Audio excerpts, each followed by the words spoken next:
Ele foi empresário, quebrou, ficou com uma dívida de quase R$ 500.000, mas hoje deu a volta por cima, é um empresário de sucesso e ajuda outros empresários a sair também das dívidas, dos buracos que a gente se mete, né? Meu amigo Salomão, seja bem-vindo hoje no nosso Fala Empreendedor, esse programa da Associação Empresarial de Rio Negro, que tem a parceria do Rio Maframix. Estamos gravando aqui nos estúdios do Rio Maframix, do Banco Sicredi também. E é um prazer ter você conosco aqui, que também é nosso associado, né? Muito obrigado pelo convite, Douglas. Para mim é um prazer, uma honra estar aqui com vocês, poder trocar ideia, contar um pouco da minha história, da minha jornada como empreendedor. E o bate-papo com você é sempre muito bom, né? Imagina. Salomão, eu queria conversar com você sobre o desafio empreendedor. É um desafio que tem revolucionado empresários, né? Mente empresarial aí em vários países, não só no Brasil. Mas antes eu queria falar um pouquinho de você, porque você recebe uma empresa de herança do pai, né? Se eu não estou enganado. E aí você está trabalhando no negócio familiar e aí você se arrebenta, né? Como é que foi viver esse processo aí de ter um negócio grande? Douglas, vou buscar resumir a história de uma forma bem breve, que é uma história longa e eu gosto muito de contar essa história. Eu sou o caçula de 5 filhos, são 4 mulheres e eu de homem. Minhas irmãs começaram a trabalhar com 10 anos de idade. Viemos de família humilde, meu pai e minha mãe são meus ídolos, guerreiros, muito trabalhadores. Quando eles casaram, devia até o botijão de gás. Mas as coisas foram melhorando, foram trabalhando com muito empenho. Meu pai sempre trabalhou com fotografia. E aí abriu um estúdiozinho e desse estúdio foi crescendo, minhas irmãs foram trabalhando. E eu entrei para trabalhar na empresa dos meus pais eu tinha 8 anos, foi em dezembro. Em março eu completei 9 anos de idade. Foi nas minhas férias, estava à toa em casa, sem fazer nada. Eu falei, pai, eu quero trabalhar. Eu sempre gostei de ter as minhas coisas. E meu pai nunca foi de dar presente, de dar as coisas. Meu pai sempre foi muito correto. Trabalha, ganha. Meritocracia. E eu valorizo muito a meritocracia. Então comecei com 8 anos de idade, meu primeiro salário na época foi R$ 40. E aí as coisas foram acontecendo. Com 10 anos de idade eu já apostava a minha comissão. Trabalhava meio período, estudava meio período. Estudava de manhã, trabalhava à tarde. Com 10 anos de idade eu já apostava a minha comissão com as outras vendedoras.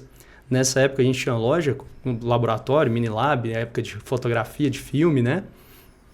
E a gente também vendia brinquedos Bandeirantes, bicicleta. Então a gente tinha um giro bem legal ali. E aí eu já apostava a minha comissão com as vendedoras. Quando eu completei 13 anos de idade, meu pai começou a investir no segmento de comunicação visual. Comprou a primeira máquina de adesivo de recorte, aquelas que recortam o adesivo, né? E aí eu comecei a trabalhar com o meu pai nessa área. Logo depois ele comprou uma máquina de impressão e as coisas foram evoluindo. Mas meu pai nunca gostou de fazer serviço externo, que seriam fachadas, serviço para o cliente final. Meu pai sempre gostou de investir em equipamento e produzir para os terceirizados. Com 13 para 14 anos, eu vi uma oportunidade aí. Aí eu comecei a pegar esses serviços externos. Eu trabalhava com meu pai e pegava montagem de fachada, aplicação de adesivo na residência. E aí eu comecei, além do meu salário, juntar um dinheiro por fora desse serviço. Com 15 anos de idade, eu comprei o meu primeiro carro com o meu dinheiro. Por falar que financeiramente eu nunca ganhei nada do meu pai e da minha mãe, eu ganhei a minha carta de motorista aos 18 anos de idade. Mas desde quando eu comecei a trabalhar com os meus pais, não pagava nem as cuecas mais. Então, com 19 anos de idade, eu tinha juntado uma grana, eu tinha uma caminhonete nessa época, já vinha fazendo muito serviço, nessa época eu já comecei a fazer fachadas em ACM e já estava com 6 pessoas trabalhando para mim nessa parte de fachadas. E eu trabalhava na empresa do meu pai ainda, eu ajudava ele a gerir a empresa dele. Só que aí aquele conflito, né? Meu pai já mais tranquilo, já querendo um pouco mais de tranquilidade e eu querendo crescer. E as ideias não estavam batendo. Até que eu tomei a decisão de pegar a caminhonete, pegar o dinheiro que eu tinha, organizar e investir na minha própria empresa. Então, aos 19 anos de idade, eu dei o meu pontapé inicial para empreender no meu próprio negócio. Eu sempre tive uma veia empreendedora, porque meu pai é muito empreendedor. Então, eu sempre admirei isso nele. E aí, eu sempre empreendi dentro do próprio negócio dele. Mas aí eu vi que estava no momento de empreender no meu próprio negócio. Pelo menos eu achava que estava no momento certo. Mas depois eu entendi que eu ainda não tinha maturidade para isso. Então eu vendi a minha caminhonete, peguei os recursos que eu tinha, aluguei um novo espaço, comprei as ferramentas que precisava e passei a ser um cliente do meu pai. Ele tinha os equipamentos, então eu terceirizava boa parte da produção com ele e eu tinha a minha equipe que fazia a instalação, a produção e a montagem do serviço externo. Essa empresa durou 2 anos. Foi um boom. Primeiro ano, sucesso, a gente ganhou muito dinheiro. Eu estava utilizando o carro da empresa, que eu peguei o dinheiro que eu tinha, a caminhonete, vendi e comprei uma Montana para a empresa, então eu estava utilizando essa Montana para o meu dia a dia. Com 4 ou 5 meses da empresa, eu comprei uma BMW. Passei a viajar, comecei a pensar que todo o dinheiro que entrava era meu. E um erro que, infelizmente, é mais comum que eu gostaria que fosse entre os empresários brasileiros é o quê? Antecipar o estilo de vida. Pensar que todo o dinheiro que entra no negócio é seu. E não. A empresa ela é uma pessoa jurídica. E para essa pessoa desenvolver, crescer, ela precisa ter um caixa sólido. E eu não olhava para isso. Tudo que entrava eu pegava, gastava, consumia, viajava. De certa forma, né, uma palavra que hoje está na moda, eu ostentava. Nem sabia da existência dessa palavra na época, mas de certa forma menino, eu ostentava. Né? Meninão. Na época eu tinha 20 anos, nessa época que tudo isso aconteceu. E aí quando foi em 2015, 2016, quando virou o ano, começou a voltar muitos cheques dos clientes.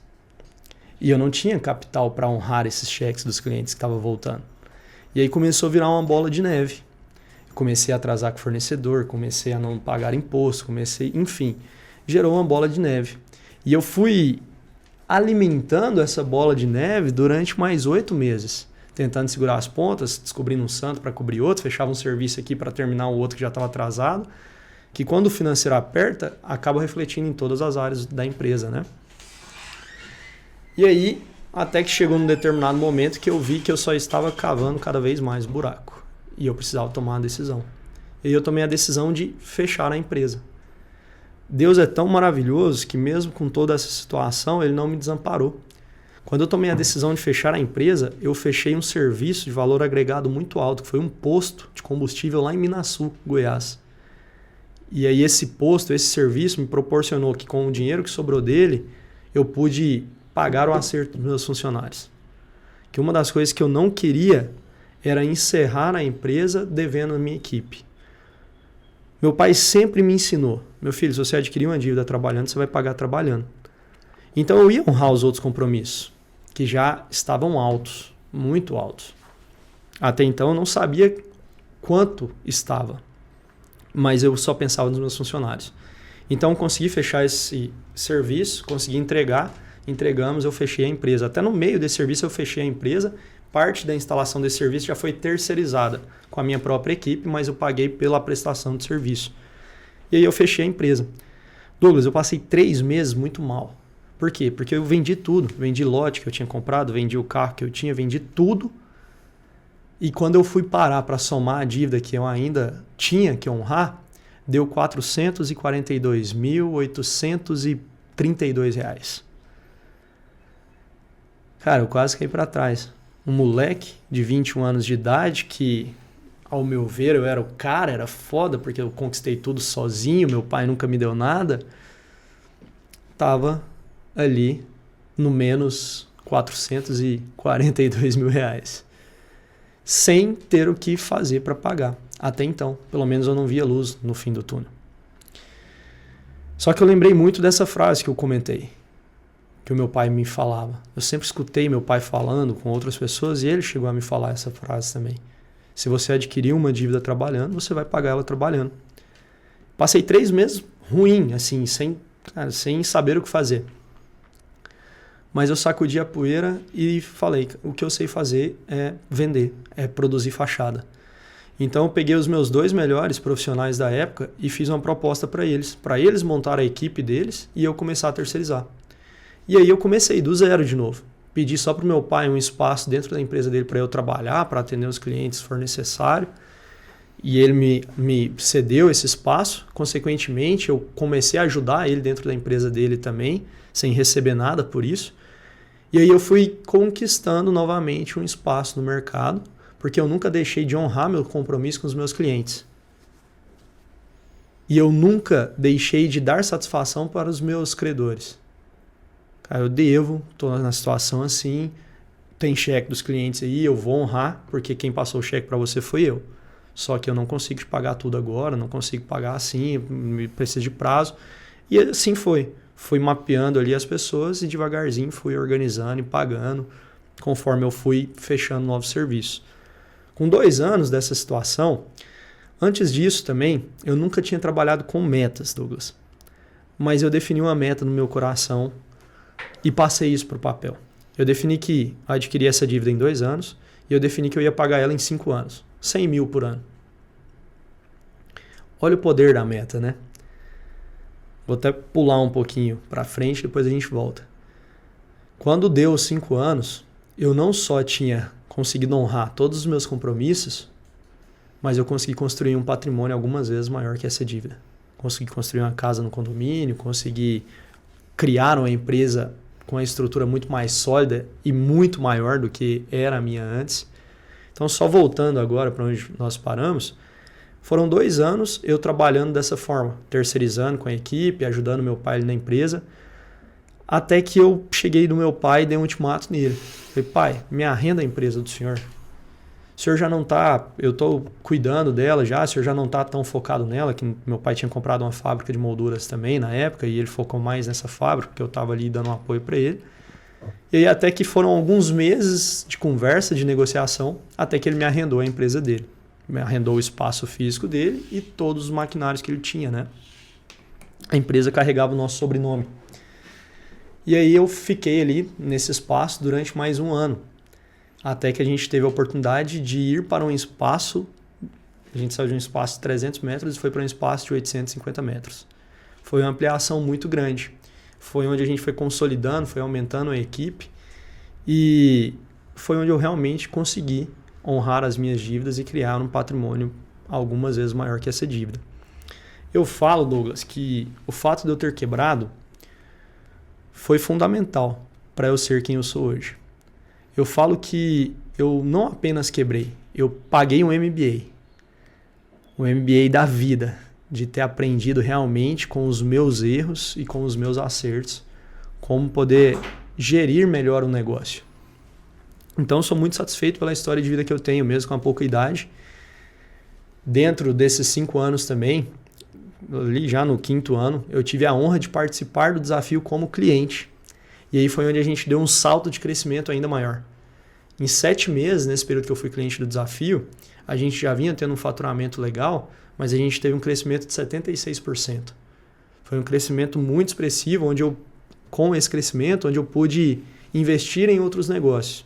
Aí eu comprei franquias da Decor Colors, 2 contratos para minha cidade natal, Anápolis, e abri uma franquia também 7 meses depois no estado de Tocantins, lá em Gurupi, também da Decor Colors. Então, essa é um pouco da minha história de empreendedor antes de me tornar consultor do Desafio Empreendedor.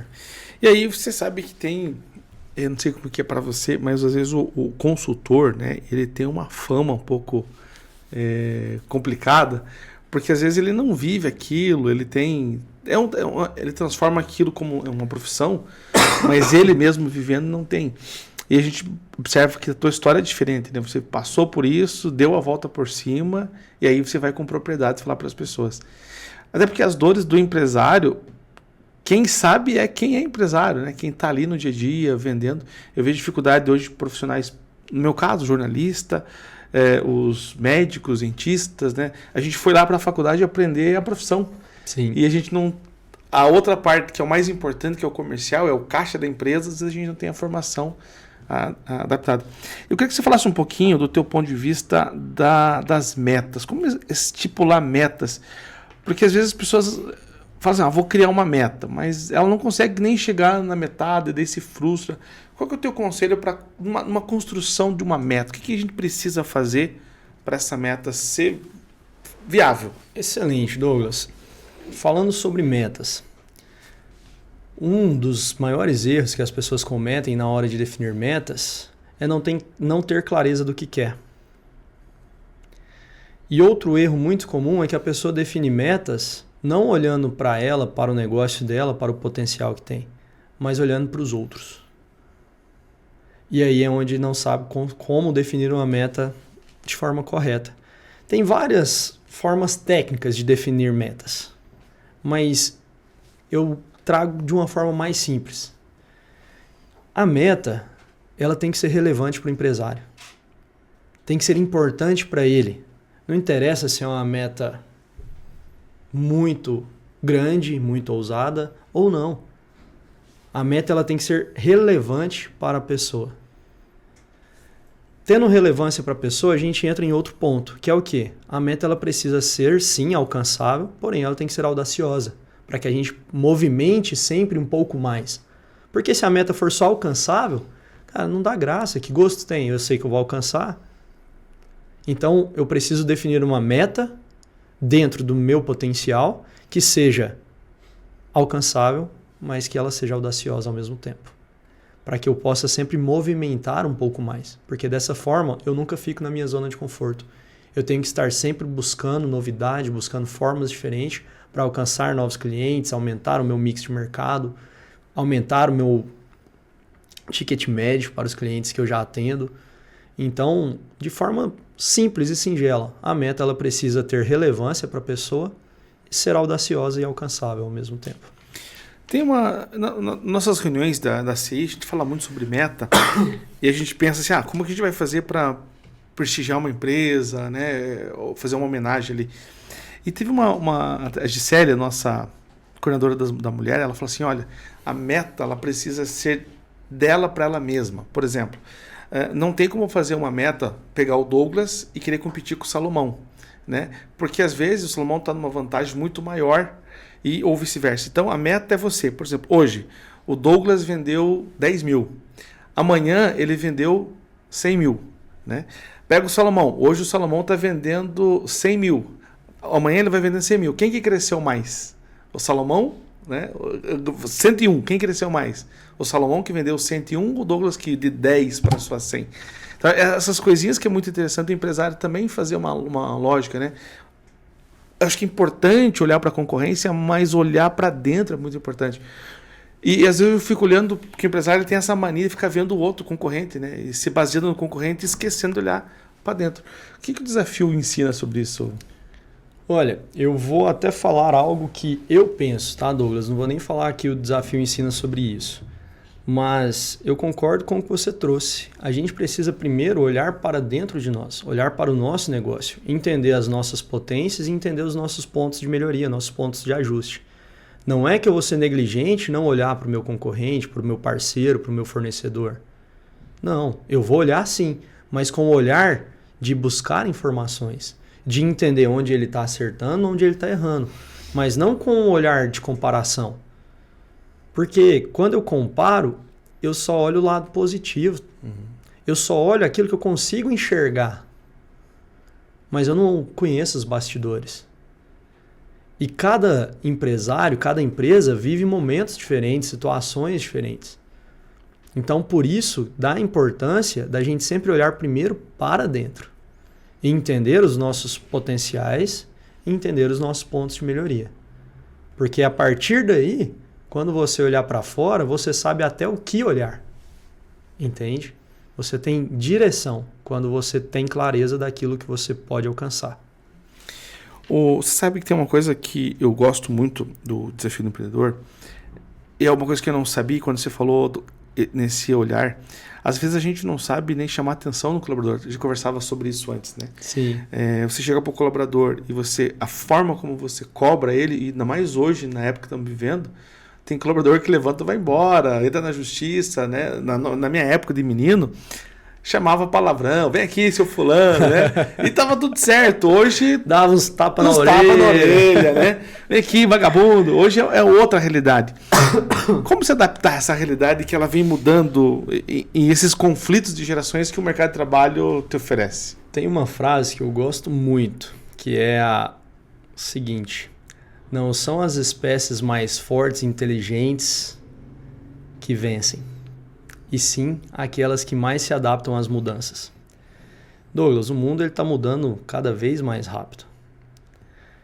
E algo que eu falo, e é algo que a gente mostra, vivencia e ensina dentro do desafio empreendedor, que a gente precisa entender de pessoas. Porque eu entendendo de pessoas, sabendo olhar para as pessoas, eu vou conseguir me adaptar a qualquer mudança. Qualquer situação que venha mudar. Então, sim, hoje, se você falar de forma mais objetiva, direta, talvez um tom mais ríspido, talvez a pessoa levante e saia. E ela não está errada, não. Por quê? Porque o líder, ele não é o cara que grita com as pessoas. O bom líder, ele é aquele cara que está focado na necessidade, pensando no bem comum. O que é o bem comum da empresa, do negócio? Cara, eu ter resultado positivo. E para eu ter resultado positivo, eu tenho que ter uma equipe engajada. E para eu ter uma equipe engajada, eu não vou ter isso com poder. Eu vou ter uma equipe engajada com autoridade, dando bons exemplos, sabendo extrair do meu time o melhor dele. E eu não extraio o melhor das pessoas sendo ríspido, grosseiro. Eu consigo falar uma mesma coisa, só que de uma forma diferente. E algo que a gente estava comentando no início, né, que é sobre os princípios de liderança, que a gente trabalha dentro do desafio também, que são 21 princípios. E dentro desses princípios, a gente traz com muita clareza as formas corretas de lidar com a equipe, para ter um time mais engajado, um time mais motivado, um time que entrega mais resultado. Tem uma técnica que tem usado depois do empreendedor, que é falar com o funcionário, né? Fulano, por que você não fez? Já é o cara deixando na defensiva, né? Sim. Fulano, você precisa de uma ajuda para fazer tal coisa? Você já ficou amigo dele, né? Que legal, ele está se preocupando comigo. É só uma mudança de mentalidade. Muito Agora, bom, né? quais mentalidades você acha, Salomão, que o empresário de sucesso precisa ter? Seria para pontuar ali as 5 principais mudanças? Tá, vamos lá. Falando de mentalidade. Infelizmente, é cultural no Brasil, e eu acho que até da raça humana. A gente já nasce com a tendência para olhar sempre o lado negativo, né? O empresário chega na empresa, o que ele vai olhar primeiro? Ele vai olhar primeiro o que não foi feito, primeiro o que está errado. Então, o primeiro ponto do empresário de sucesso é você ter uma mentalidade otimista. Buscar sempre o lado bom das coisas, mesmo que seja uma situação desafiadora. Porque dessa forma também você minimiza o tamanho do problema. Como eu começo a trabalhar o meu olhar, a minha percepção, a minha mentalidade para ver o lado bom das coisas, o lado bom das pessoas, os problemas que às vezes antes eram gigantescos passam a ser menores. Então, uma das mentalidades do empresário de sucesso, do empreendedor de sucesso, e eu estendo isso para uma pessoa de sucesso. Não, pessoa ter sucesso para mim não é só ganhar dinheiro nos negócios. Cara, a pessoa de sucesso para mim é uma pessoa que é admirada pela família, é um bom marido, é uma boa esposa, é um bom pai, é uma boa mãe, um bom filho. Então, a pessoa de sucesso, ela não, para mim, uma pessoa de sucesso que eu admiro, ela não tem apenas sucesso financeiro. Ela tem que ter sucesso em todas as esferas. E dentro do desafio, a gente trabalha os comportamentos do empreendedor de sucesso, que são comportamentos da pessoa, do ser humano. Só que a gente mede o crescimento no negócio, né? Uma forma da gente medir de forma financeira o crescimento dessa mudança é na empresa, nos negócios. Então, algo que eu carrego para mim é ter uma mentalidade positiva, ter uma mentalidade próspera, porque tem muitos empresários que têm uma mentalidade escassa e isso prejudica. Às vezes, pelo fato de ele ter essa mentalidade de escassez, isso impede dele ter resultados. Tem muito empresário que consegue faturar muito, que gira muito dinheiro, mas ele não consegue reter esse dinheiro. Não consegue fazer esse dinheiro multiplicar na conta dele. É como se fosse uma torneira aberta. Tem um fluxo de água ali o tempo inteiro, mas do jeito que entra, sai. Se a gente for falar de mentalidade aqui, Douglas, a gente vai estender bastante. Mas um ponto vou vir de novo nas mudanças. O empresário ele precisa ter a mentalidade aberta para se adaptar às mudanças. E estar sempre de olho no que é bom, no que tem bons resultados. E buscar fazer igual ou melhor. Salomão, o que você indicaria para as pessoas hoje? Mão de obra. Mão de obra hoje tem sido um problema. O mundo tem vivido isso, né? Sim. As pessoas hoje estão mais focadas, a nova geração tem outras formas de pensar e lá na outra ponta o empresário precisando faturar, precisando do negócio crescer, passa pela mão de obra, né? Para quem está vivendo esse problema, o que você recomenda? Douglas, eu vou até virar para a câmera e falar direto com os empresários. É uma reclamação que eu ouço sempre. Cara, minha equipe não performa, eu não consigo contratar. Quando eu contrato, tem um turnover muito grande. Só que o responsável pela equipe é o líder. A equipe é apenas um reflexo da liderança que tem. Se você tem dificuldade em contratar, é porque talvez a sua empresa ela não está sendo vista com bons olhos pela equipe que tem e pelas pessoas de fora. Claro que a gente tem o fator de uma geração muito diferente do que a gente estava acostumado antes. Mas, uma vez eu falo de mudanças. O empresário ele tem que estar atento à mudança, se adaptar. A Pública Empresarial, que é o escritório detentor do Desafio Empreendedor, cara, a gente não tem dificuldade em contratar. Só no mês passado foram contratadas quase 20 pessoas. Pessoas de 17, 18, 20, 25, 38 anos. Então, a gente que cria um ecossistema onde as pessoas têm vontade de trabalhar. Quando a gente vai contratar, às vezes a gente não consegue contratar um cara que seja já capacitado e preparado para aquela função. Mas é papel do líder fazer uma boa entrevista, entender, reconhecer se aquela pessoa ela tem potencial para a área que você precisa que ela atue. E depois você tem que entender que tem um processo para que essa pessoa possa performar. Que é o quê? É você fazer a introdução dela dentro do seu negócio, da empresa. Deixar clara a cultura da empresa para essa pessoa. Dar um treinamento para ela. Para que aí sim, depois de um treinamento bem feito, a pessoa introduzida na equipe, na empresa, a gente possa começar a mensurar e monitorar os resultados desse colaborador. Mas por que a maioria das pessoas tem dificuldade? Eles não sabem nem contratar. Não sabem nem como fazer uma boa entrevista, como mapear o perfil das pessoas. Contrata pessoas sem o perfil? Contrata uma pessoa que tem um perfil de vendedor para ficar na parte financeira. Não vai funcionar, a pessoa não vai performar. Então, um dos motivos é a pessoa não sabe contratar, que é o primeiro ponto.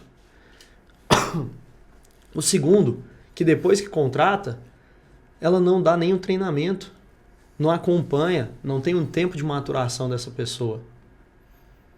E aí como que vai conseguir contratar pessoas se todo mundo vê que tem uma rotatividade grande no negócio?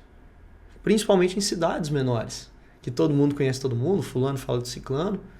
Então a gente precisa estar atento a isso. E aí eu volto mais uma vez, o empresário precisa entender de pessoas. Precisa trazer a equipe para o lado dele. Fazer reuniões semanais, pegar feedback da equipe, ouvir mais a equipe, pontuar, colocar em prática as sugestões da equipe. Porque uma equipe satisfeita, essa própria equipe vai indicar pessoas para trabalhar no negócio. A Avan, Luciano Hang, o cara tem mais de 250 unidades de empresas. Cada empresa dele não tem menos que 80 colaboradores. E o cara não tem dificuldade em expandir o negócio para o Brasil todo. Então, enquanto algumas empresas têm dificuldades, as pessoas sonham, as pessoas defendem trabalhar na Avan. Eu falo muito pela postura do Luciano Hang, que é um cara que se olha para ele, tá sempre feliz, sempre animado. Então, o líder é reflexo da equipe que tem, entende, Douglas?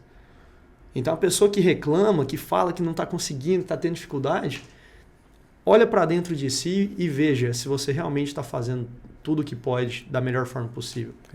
Você sabe, Solomon, que às vezes você vai num restaurante, por exemplo, você vai lá com a sua família comer uma vez e você tem vontade de voltar outra e outras vezes, né? E tem lugar que você quer ir e não vê a hora de ir embora porque você já se arrependeu de entrar. Sim. Acho que no mercado de trabalho é a mesma coisa, né?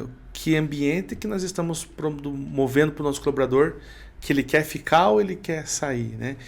Agora, excelente exemplo. É um exemplo que a gente faz muito, né? Poxa, o pessoal que está indo, está gostando? Agora, trocando um pouco de assunto, eu sei que você é um papai coruja aí, recentemente ganhou mais um bebê e passou um baita num apuro no hospital esses dias. Rapaz, tem uma história aí. Pois é, graças a Deus, dia 13 de fevereiro, a Aninha nasceu, minha terceira filha. Foi mais uma bênção. O parto foi incrível. São 3 filhas. 3 moças. A Clara, de 5 anos, que completa agora, no dia 20 de março. A Bia completou 2 anos em janeiro. E agora a Ana, recém-nascida. Ela nasceu em uma quinta-feira. E aí, na segunda, a gente viu que ela estava muito amarela. E aí a gente resolveu ir no hospital e chegou lá, viu que ela estava com a bilirrubina muito alta. Então foi necessário internar ela. Aí a gente ficou ali até organizar tudo, eu acompanhei minha esposa, até o momento que a gente subiu pro quarto. Eu não ia poder dormir lá. O pessoal não podia deixar, era só um acompanhante, como quem estava sendo internado era a Aninha, então a Vanessa ia acompanhar ali, né? Então eu fiquei com ela até subir pro quarto, depois eu fui em casa buscar umas roupas para Vanessa, organizar tudo, comprei um lanche para ela. Cheguei, estacionei o carro na rua lateral ali do hospital, e aí eu entrei lá, fiquei com elas um tempo, e aí a Vanessa não estava tão bem, né? Até porque quando a criança vai tomar um banho de luz, ela fica com a faixa nos olhos. E a criança não pode tirar essa faixa porque é perigoso queimar a retina. Então você tem que ficar acordado ali vigiando a criança, né? E a Vanessa já estava exausta. Conversando com as enfermeiras lá, eu consegui ficar e dormir também, acompanhar ali a Vanessa, né? Poder revezar com ela. Nisso eu nem lembrei de guardar carro. Aí eu comecei a descansar ali um pouco, como eu ia revezar com a Vanessa. 1h52 eu levantei. Na hora que eu levantei, a Vanessa estava dando mamar ali, eu olhei para a chave da caminhonete e falei, cara, eu tenho que guardar a caminhonete. Só que eu cansado, eu falei, não, rezei. Falei, não, vou ficar aqui, não vou lá não. E aí eu fiquei ali acordado até 5 e pouco da manhã, enquanto a Vanessa descansava. Aí depois a Vanessa acordou, foi dar mamar e eu fui descansar um pouco mais. Quando eu acordei, cheguei lá no carro, cheguei para buscar o carro, porque eu tinha compromisso, cadê o carro? Eu tinha estacionado ele bem na ponta da esquina, assim, e eu fui seguindo um quarteirão, passei, vi que o carro não estava, eu continuei andando, como se eu fosse encontrar ela mais na frente. Pensa numa sensação ruim. E aí eu percebi que realmente o carro tinha sido roubado. Aí eu fui ligar para a polícia, acionar o seguro, mas logo foi bem rápido, a gente conseguiu encontrar o carro, tinha rastreador. Mas o que eu achei incrível, e depois eu até postei algumas coisas na minha rede social falando sobre isso, é que como Deus é maravilhoso. Quando eu liguei para a polícia, falando com a inteligência lá e passei a placa do carro, rapidamente eles encontraram o carro andando em algumas ruas, né? E 2h28, se eu não me engano, da manhã, o carro estava passando uma rua ali próxima. O pessoal já tinha roubado ele. E eu tinha acordado 1h52. Se eu desço nesse horário para guardar o carro, talvez teria acontecido algo até pior. Talvez os caras teriam batido em mim, teriam me sequestrado, teriam feito eu fazer transferência. Então eu falo que nada acontece por acaso. Deus sabe de tudo e todas as coisas. Encontrei o carro, eles conseguiram esconder o carro numa mata lá, bateram a lateral da caminhonete, mas no final das contas deu tudo certo, o carro já está arrumando e vida que segue. E baita susto, né? Diz que o empresário precisa ter desafios calculados, como que é? Correr riscos calculados. Riscos calculados. Que riscos calculados nós podemos pintar aqui um cenário? Eu vou deixar para que as pessoas que vão ver esse podcast, eles possam imaginar que tipo de risco, pensando na realidade deles. Mas falando sobre essa característica, que é uma característica do empreendedor de sucesso. O empresário de sucesso, Douglas, ele não é nem aquele empresário do freio de mão puxado, que não toma risco, e ele também não é aquele empresário doidão que sai metendo o pé no acelerador, fazendo tudo sem calcular o risco. O empresário de sucesso, ele trabalha com um equilíbrio entre um e outro. O empresário de sucesso, ele não entra em nenhum negócio onde ele não consiga controlar os riscos. Nós ganhamos pelo risco que corremos. Se a gente corre um risco menor, se a gente não toma risco, nosso rendimento vai ser equivalente a isso. Se a gente tomar um risco muito grande, podemos até ter um lucro muito grande. Mas aí a gente precisa entender, será que vale a pena esse risco? Eu tenho um controle sobre ele ou não? Então o empresário de sucesso, ele vai estar sempre buscando situações onde ele consiga encontrar um equilíbrio. Correr riscos de forma calculada. Então, cenários sobre isso, tem vários. Eu falo que empreender é muito vivo. Por mais que temos histórias que parecem muito uma com as outras, acaba sendo muito particular as situações. Então é bom o empresário entender dentro do cenário que ele está vivendo hoje, se ele está tomando muito risco, se ele está tomando pouco risco, ou se ele está dentro do equilíbrio disso. Muito bem. Você falou no bloco anterior que você fez uma oração, além do empresário de sucesso, você tem sido um homem, não sei se seria religioso a palavra, mas uma palavra, alguém que tem buscado na religião também, na sua fé, encontrar. E acho que é isso também, né, Salomão, essa ideia de que a gente não é só de pão viverá o homem, né, mas a gente também precisa ter essa espiritualidade. Como que você vê a espiritualidade na vida do empresário? Que às vezes não tem tempo não se organizou ainda nem para almoçar com a família, tem. Quanto mais ir numa igreja no final de semana, né? Como atrelar isso, associar essa Douglas, parte também? Que bom que você tocou nesse assunto. Eu falo que quando eu quebrei lá atrás, que eu fiquei com aquela dívida de $500 mil, não foi apenas por má gestão, por displicência minha. Eu falo que teve a mão de Deus ali, porque eu estava perdendo a minha essência. Eu estava colocando sobre mim todo o mérito do meu resultado. Estava me tornando uma pessoa prepotente, arrogante, gananciosa ao invés de ser ambicioso. Então, eu acredito que Deus foi trabalhando para que eu vivesse essa situação, para entender que sem Ele o sucesso não vale a pena. Hoje eu coloco Deus como o meu maior sócio em qualquer empreitada que eu for enfrentar. Eu tenho muita fé e isso me deixa mais leve, Douglas. Essa questão da gente não ter tempo é questão da gente colocar prioridades na vida. Eu trabalho com 3 pilares e é o que a gente prega dentro do Desafio Empreendedor, é o que a gente busca.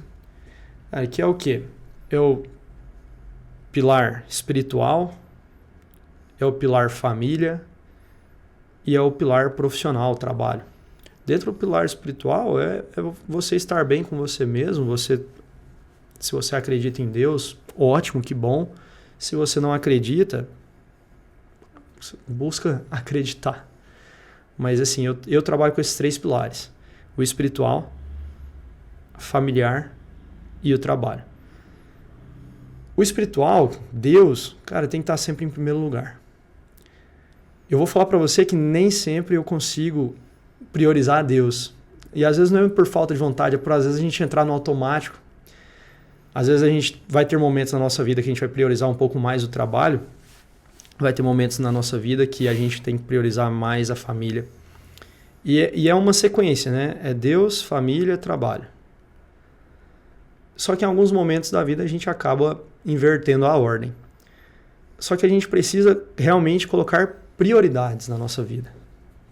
Porque quando a gente coloca prioridades, a gente começa a arrumar tempo.